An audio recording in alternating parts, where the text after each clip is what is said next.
ಈಗಾಗಲೇ ಮಂತ್ರಿಯಾಗುವವರೆಗೆ DK Shivakumar calling ಭಾವಿ ಸಚಿವರಿಗೆ ಕರೆ ಮಾಡುತ್ತಿದ್ದಾರಂತೆ. ಡಿಕೆ ಶಿವಕುಮಾರ್ ಮಂತ್ರಿಯಾಗುವವರೆಗೂ ಕೂಡ ಡಿಕೆ ಶಿವಕುಮಾರ್ ಕಾಲಿಂಗ್ ಅಲ್ಲಿ ಇದ್ದಾರೆ ಅನ್ನುವಂತ ಇನ್ಫಾರ್ಮೇಶನ್.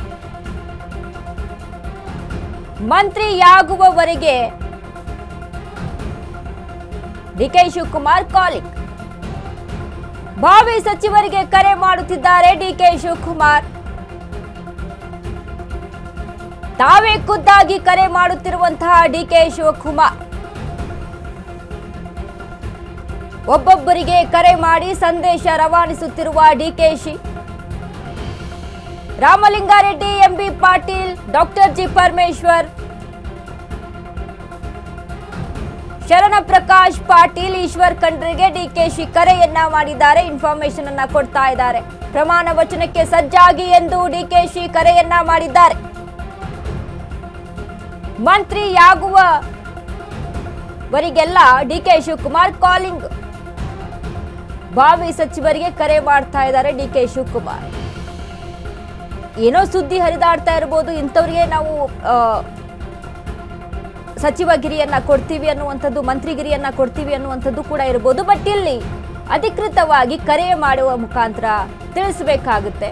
ಹೀಗಾಗಿ ಡಿಕೆ ಶಿವಕುಮಾರ್ ತಮ್ಮ ಕರ್ತವ್ಯವನ್ನ ನಿರ್ವಹಿಸ್ತಾ ಇದ್ದಾರೆ. ಒಬ್ಬೊಬ್ಬರಿಗೆ ಕರೆ ಮಾಡಿ ಪ್ರಮಾಣ ವಚನಕ್ಕೆ ರೆಡಿಯಾಗಿ ನಿಮ್ಮ ಹೆಸರು ಲಿಸ್ಟ್ ಅಲ್ಲಿದೆ ಅಂತ ತಿಳಿಸ್ತಾ ಇದ್ದಾರೆ. ಈಶ್ವರ್ ಖಂಡ್ರೆ, ಶರಣ ಪ್ರಕಾಶ್ ಪಾಟೀಲ್, ಡಾಕ್ಟರ್ ಜಿ ಪರಮೇಶ್ವರ್ ಎಲ್ರಿಗೂ ಕೂಡ ಕರೆ ಮಾಡಿ ತಿಳಿಸ್ತಾ ಇರುವಂತದ್ದು. ನೋಡಿ, ಸಾಕಷ್ಟು ಮೀಟಿಂಗು, ಮ್ಯಾರಥಾನ್ ಮೀಟಿಂಗ್ಗಳಾಗಿ ಜಿದ್ದಿನ ಮೇರೆಗೆ ಯಾರ್ಯಾರ್ದು ಹೆಸರುಗಳು ಕೇಳಿ ಬಂತು. ಡಿಸಿಎಂ ಸ್ಥಾನದ ವಿಚಾರಕ್ಕೆ ಸಂಬಂಧಪಟ್ಟಂತೆ ಇದರಲ್ಲಿ ನೋಡಿ, ಡಾಕ್ಟರ್ ಜಿ ಪರಮೇಶ್ವರ್ ಹೆಸರಿತ್ತು, ಸತೀಶ್ ಜಾರಕಿಹೊಳಿ ಹೆಸರಿತ್ತು, ಕೇಳಿ ಬರ್ತಾ ಇತ್ತು. ಬಟ್ ಇಲ್ಲಿ ಸಚಿವ ಸ್ಥಾನದ ವಿಚಾರಕ್ಕೆ ಸಂಬಂಧಪಟ್ಟಂತೆ ಡಿಕೆ ಶಿವಕುಮಾರ್ ಕರೆ ಮಾಡಿ ತಿಳಿಸ್ತಾ ಇದ್ದಾರೆ. Ramalinga Reddy, MB Patil, doctor G Parameshwar, Sharan Prakash Patil, Eshwar ಖಂಡ್ರೆಗೆ DKShi ಕರೆ ಮಾಡಿದ್ದಾರಂತೆ. ಪ್ರಮಾಣ ವಚನಕ್ಕೆ ಸಜ್ಜಾಗಿ ಅಂತ ತಿಳಿಸಿದ್ದಾರಂತೆ. ನೆನೆ ಏನು ದೆಹಲಿಯಲ್ಲಿ ಕಂಟಿನ್ಯೂಸ್ ಆಗಿ ಮೀಟಿಂಗ್ ಆಗುತ್ತೆ.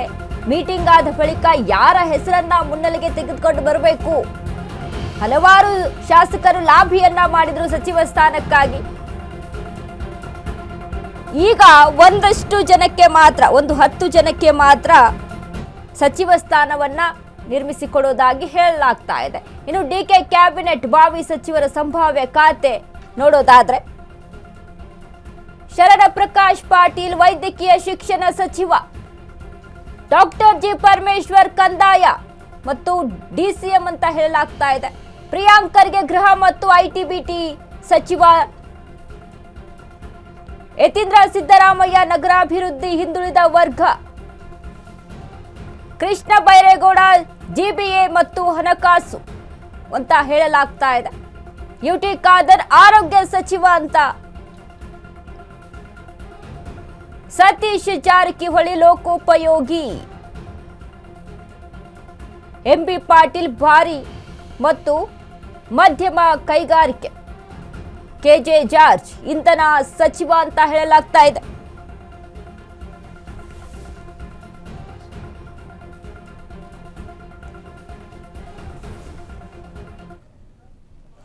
ಈ ಬಗ್ಗೆ ಮತ್ತಷ್ಟು ಅಪ್ಡೇಟ್ಸ್ ಅನ್ನ ತೆಗೆದುಕೊಳ್ಳೋಣ. ನಮ್ಮ ಜೊತೆಗೆ ದೂರವಾಣಿ ಸಂಪರ್ಕದಲ್ಲಿ ಜಾಯ್ನ್ ಆಗಿದ್ದಾರೆ ನಮ್ಮ ಪ್ರತಿನಿಧಿ ದೀಪಾ. ದೀಪಾ, ಈಗಾಗಲೇ ಏನು ಹಲವು ಸಚಿವರ ಒಂದು ಸಂಭಾವ್ಯ ಪಟ್ಟಿ ಈಗ ರಿಲೀಸ್ ಆಗಿರುವಂತದ್ದು, ಅದರಲ್ಲಿ ಒಂದಿಷ್ಟು ಜನರ ಹೆಸರು ಕೂಡ ಕೇಳಿ ಬರ್ತಾ ಇದೆ. ಏನೆಲ್ಲ ಅಪ್ಡೇಟ್ಸ್ ಇದೆ ದೀಪಾ ಈ ಬಗ್ಗೆ? ಈಗ ಒಂದು ಫೈನಲ್ ಲಿಸ್ಟ್ ಆಗಿದೆ 12+1 ಅನ್ನುವಂತಹ ರೀತಿಯಲ್ಲಿ. ಈಗ ನ್ಯೂಸ್ ಯಾವಾಗ ಅಂದ್ರೆ ಕಳೆದ 2-3 ದಿನಗಳಿಂದ ಸಂಭಾವ್ಯ ಸಚಿವರ ಪಟ್ಟಿಯನ್ನ ಏನು ರಿಲೀಸ್ ಮಾಡಿತ್ತು, ಅದೇ ರೀತಿಯಾಗಿ ಇದೀಗ ಏನು ಸಚಿವರಾಗಿ ಪ್ರಮಾಣ ವಚನ ತೆಗೆದುಕೊಳ್ಳುವವರ ಹೆಸರು ಕೂಡ ಅದರಲ್ಲಿ ಇರುವಂತದ್ದು. ಪ್ರಮುಖವಾಗಿ ಜಾತಿವಾರು ಲೆಕ್ಕಾಚಾರದಲ್ಲೇ ಈ ಒಂದು ಸಚಿವ ಸಂಪುಟ ರಚನೆಯನ್ನ ಮಾಡ್ತಾ ಇರುವಂತಹದ್ದು. ಲಿಂಗಾಯತರಿಗೆ 3, ಒಕ್ಕಲಿಗರಿಗೆ 2, ಸಿಎಂ ಸೇರಿದ್ರೆ 3 ಅನ್ನುವಂತಹದ್ದು. ಜೊತೆಗೆ ದೀಪಾ ಹಾಗೆ ಸಂಪರ್ಕದಲ್ಲಿರಿ.